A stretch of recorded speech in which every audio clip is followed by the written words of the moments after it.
Estamos de volta. Esta é a segunda parte do jogo económico. Energia, telecomunicações, bebidas, marcas desportivas, entre outras áreas, estão a alavancar o futebol feminino em Portugal com o patrocínio à seleção portuguesa. Que efeito pode ter esta atenção mediática e publicitária? É o que vamos tentar perceber na segunda parte deste jogo económico e para esta segunda parte contamos com o regresso do professor Daniel Sá, diretor executivo do IPAM e especialista em marketing desportivo. Muito obrigado, professor Daniel Sá, por este regresso ao jogo económico, para perceber aqui um bocadinho do contexto publicitário e também mediático. São naturalmente dois campos que andam de mãos dadas. Antes, vamos colocar um número em cima da mesa para discussão, que tem a ver precisamente com a audiência televisiva do jogo entre Portugal e Países Baixos, o jogo de estreia de Portugal no Mundial, absolutamente histórico para aquilo que foi, para aquilo que é este caminho do futebol feminino. Diz a FIFA que 560 mil pessoas viram o jogo em direto no canal televisivo em Portugal, a partir dos dois canais televisivos que fizeram essa transmissão, e o número, se calhar, que ainda é mais interessante, que é o facto de 33,1% das pessoas que estavam a ver televisão no domingo às 8h30 da manhã em Portugal, 33,1% estavam precisamente a ver esta enorme estreia, esta grande estreia, grande não em termos de resultado, mas em termos daquilo que significa uma estreia de uma seleção feminina no Mundial. Portanto, esta estreia com uma derrota frente aos Países Baixos, mas que foi, de facto, um marco histórico no futebol feminino em Portugal. Estamos então com Daniel Sá. Muito obrigado pela presença neste jogo económico e, de facto, estamos aqui a falar de uma seleção feminina que, enfim, não nasce agora, de geração espontânea. De facto, a chegada ao Mundial é naturalmente um trabalho árduo, um caminho difícil que tem vindo a ser conquistado pelo facto deste futebol feminino ter ganho aqui figuras, ter ganho uma seleção robusta, e só assim é que chegou de facto a um Mundial. Mas aparece com um entorno mediático e publicitário que já parece que estas seleções, que esta seleção, no fundo, já está há muito tempo presente nestas andanças. Isto é uma dificuldade ou é uma vantagem, Daniel Sá? Muito obrigado. Muito boa tarde. É um prazer sempre estar de volta a este programa tão importante para o entendimento desta indústria. De facto, começando pelo meio milhão de pessoas que assistiram, quando pensamos que os jogos da seleção nacional masculina em europeus e mundiais têm audiências que oscilam entre os 13 e os 4 milhões de espectadores, e tendo em conta que o jogo foi a um domingo às 8h30 da manhã, são ótimos números, não é? E, portanto, acreditamos que até as próximas transições ainda possam ver números ainda mais relevantes e mostram este entusiasmo. Eu acho, José Carlos, que estamos numa fase de renascimento do futebol feminino, porque assim de repente, pelas últimas notícias, fica a sensação que a modalidade foi inventada nas últimas semanas. Não, o futebol feminino tem décadas de atividade. Na verdade, não é apenas em Portugal, mas um pouco por todo o mundo, alavancados, obviamente, por estratégia da FIFA, estratégia da UEFA, estratégia das diferentes federações nacionais. Tem havido um impulso, desde o último Mundial até este, um impulso muito significativo no futebol feminino, e, portanto, a indústria está com muita rapidez a recuperar um atraso e a nivelar ou a diminuir a diferença com o futebol masculino, que é abismal. Em 4 anos fez-se muito. Portanto, é um caminho, e no caso português, esta estratégia tem sido assumida pela própria Federação. A participação no Mundial vai acelerar este nivelamento, como é evidente. Portanto, nunca tivemos tanta atenção sobre o futebol feminino, nunca houve tanto entusiasmo, e passa única e exclusivamente por estarmos neste Mundial. Portanto, eu tenho aqui um sentimento misto de satisfação por ver finalmente o futebol feminino a ter a atenção que deve ter pela indústria e pelos mídia e pelos espectadores e pelos patrocinadores, e ao mesmo tempo tenho um sentimento de esta gente do futebol esteve adormecida anos a mais. Porque quando eu penso em ténis, quando penso em atletismo, quando penso em natação, quando penso em voleibol, por exemplo, lembrei-me agora destas 4 modalidades, a diferença masculino-feminino praticamente não tem significado. Os prazos de manejo são ou iguais ou muito parecidos. A notoriedade dos atletas são iguais ou muito parecidas. O nível dos patrocínios, as audiências televisivas, há ligeiríssimas diferenças entre as versões masculinas e femininas. E, portanto, olhando para estas 4 modalidades, e haverá outras, e olhando para o mundo do futebol, fico intrigado e fico a pensar como é que a modalidade mais importante do mundo andou demasiada, já não chega nos anos, já chega às décadas, adormecida com esta questão, não apenas por uma questão de igualdade, não é? Esta ideia quase romântica, mas sabemos que FIFA e UEFA são 2 multinacionais que muito concentradas no revenue e nos resultados operacionais. Como é que esta gente andou a desperdiçar este potencial tantos anos? Para mim é uma incógnita muito grande. Só em 2023 parece que estamos só agora a pensar nisto com a devida atenção. E de facto abrem-se aqui novos horizontes no que diz respeito à exploração de publicidade e à captação de novas marcas para a modalidade. Eu li um artigo recente em que o Daniel Sá dizia que, independentemente daquilo que será a participação de Portugal no Mundial, e sabemos que desportivamente as coisas vão ser muito difíceis, já começaram a ser difíceis no domingo, frente àquela que é a vice-campeã do mundo, a seleção dos Países Baixos, e mesmo assim uma derrota tangencial, com um comportamento muito guerreiro por parte da seleção. Mas li um artigo do Daniel Sá em que o Daniel referia que, independentemente de qual for o resultado esportivo, nada será como de antes para o futebol feminino. Já não há, de facto, volta atrás depois de tanta atenção mediática e de uma declaração, quase diria uma declaração de amor por parte dos patrocinadores. Seguramente é tal e qual, ou seja, num país que é apaixonado por futebol e que tem resultados desportivos nesta modalidade absolutamente incríveis, e também onde nós até, nas diferentes variantes, futebol de 11, futsal, futebol de praia, acabamos por ser tão bem sucedidos, era o que faltava que na versão feminina também não fôssemos bem sucedidos. E, portanto, esta variante tem tudo para resultar bem.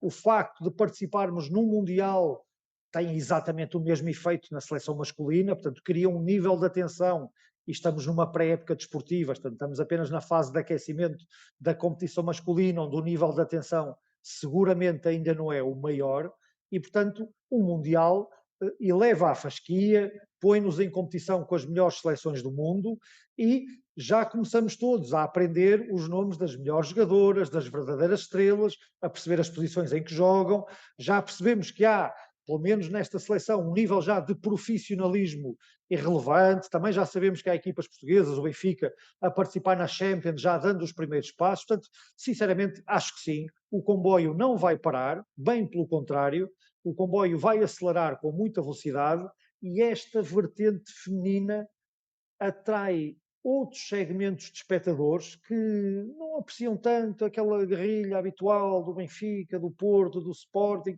aquela quesilha permanente, pessoas que gostam de futebol, mas não gostam dessa parte do futebol, e a coisa no futebol feminino tem outro charme, tem outra classe, que atrai outras pessoas, e aos patrocinadores, exatamente igual. Encontram atributos naturalmente, do ponto de vista de visibilidade, ainda muito inferiores ao futebol masculino, mas vão atrás de alguns atributos que, na minha opinião, são melhores do que do futebol masculino. Portanto, estão aqui os ingredientes, não para nenhuma hegemonia, nem para as mulheres tomarem o lugar dos homens ou ter este tipo de conversa politicamente correta, não é absolutamente nada disso, a modalidade é a mesma, é perceber que esta indústria ganha no seu todo, quanto melhor estiver o futebol feminino, melhor o masculino. A modalidade é a mesma. Portanto, acho que há aqui um potencial muito interessante para novos públicos, para novos segmentos e para novos patrocinadores.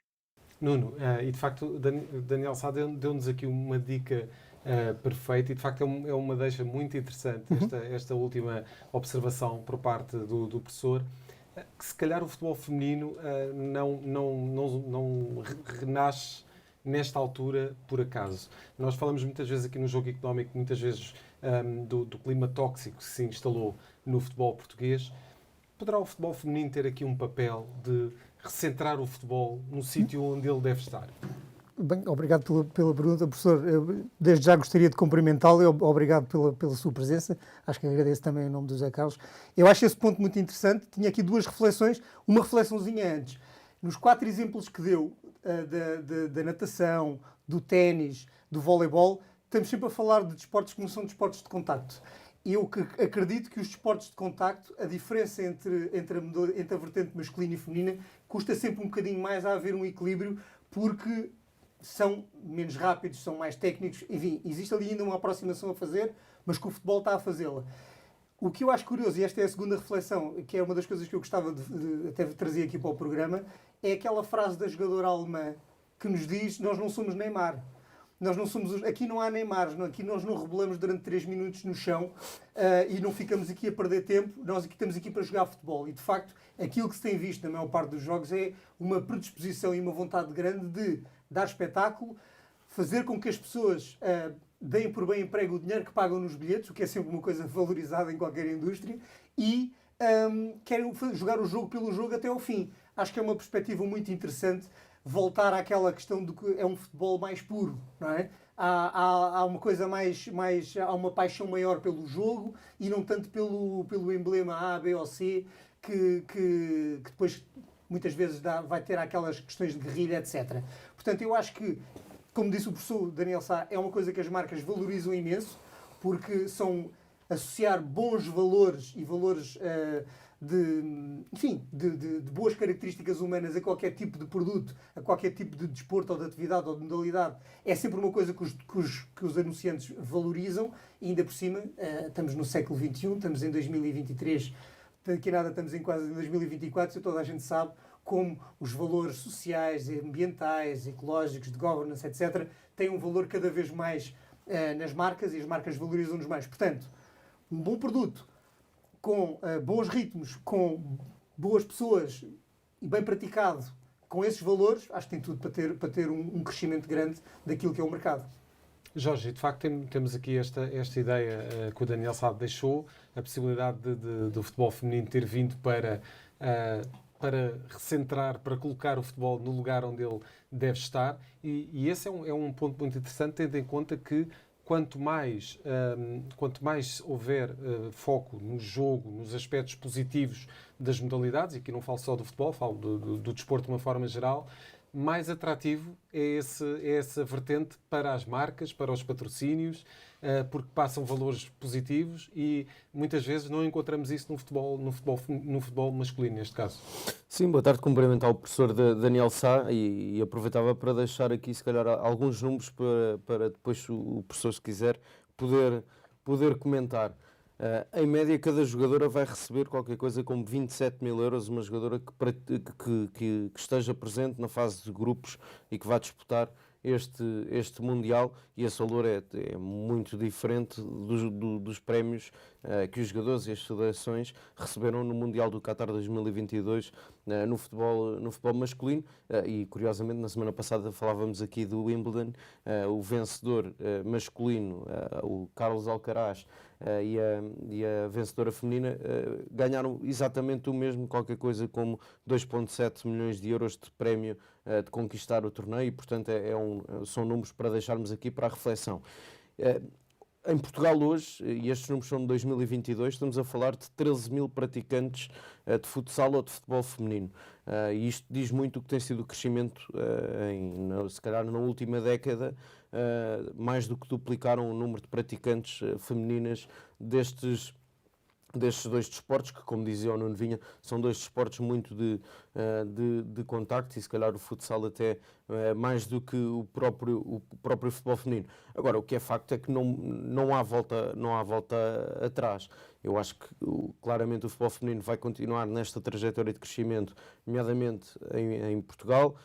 Acho que a participação neste Mundial é uma boa oportunidade para os clubes da Primeira Liga de Futebol Feminino procurarem novos patrocinadores, procurarem quem aposta e quem invista nesta modalidade, que claramente está em franco crescimento. Não é por acaso, eu julgo que no caso do Benfica já ocorria, mas no caso do Sporting, o futebol feminino passou a estar dentro da SAD do Sporting, à semelhança do que acontece já com o futsal também. E portanto, claramente o Sporting, e olhamos, o Sporting tem apresentado várias jogadoras para o plantel do próximo ano, e grande parte delas, ou algumas delas, que vão ser reforços para 2023-2024, estão a disputar este Mundial. E, portanto, claramente o Sporting a querer apostar e equilibrar forças, provavelmente com o Benfica, com esta integração na SAD. E também no mercado de transferências, é bom recordarmos aqui que o Benfica transferiu já uma jogadora por um valor recorde para o futebol feminino em Portugal. A semana não me falha, foram 700 mil euros. Chloé Lacazette, que irá arrumar à Premier League feminina. E, portanto, há claramente um crescimento digno de registro, mesmo nos valores e nas condições que as atletas têm à sua disposição por parte dos clubes. Continuo a achar que o futebol feminino em Portugal estaria mais forte se o Futebol Clube do Porto também tivesse equipa de futebol feminino, porque eu acho que este crescimento foi claramente, obviamente houve um papel importante da Federação Portuguesa de Futebol, mas eu acho que o papel mais determinante foi do Benfica, do Sporting e do Braga, que claramente trouxeram a Liga Portuguesa para um outro nível de competitividade, o que permite às melhores jogadoras da seleção portuguesa hoje estarem umas em Portugal, outras na Liga Espanhola, na Liga Alemã, e esse é um grande desafio, mas que acredito que, olhando para os patrocinadores e futuros investidores nos clubes da Liga BPI, acho claramente que os clubes podem ter aqui uma boa oportunidade de conseguir atrair investimento. Muito bem, estamos já praticamente mais ou menos 3 minutos do final desta segunda parte do Jogo Económico.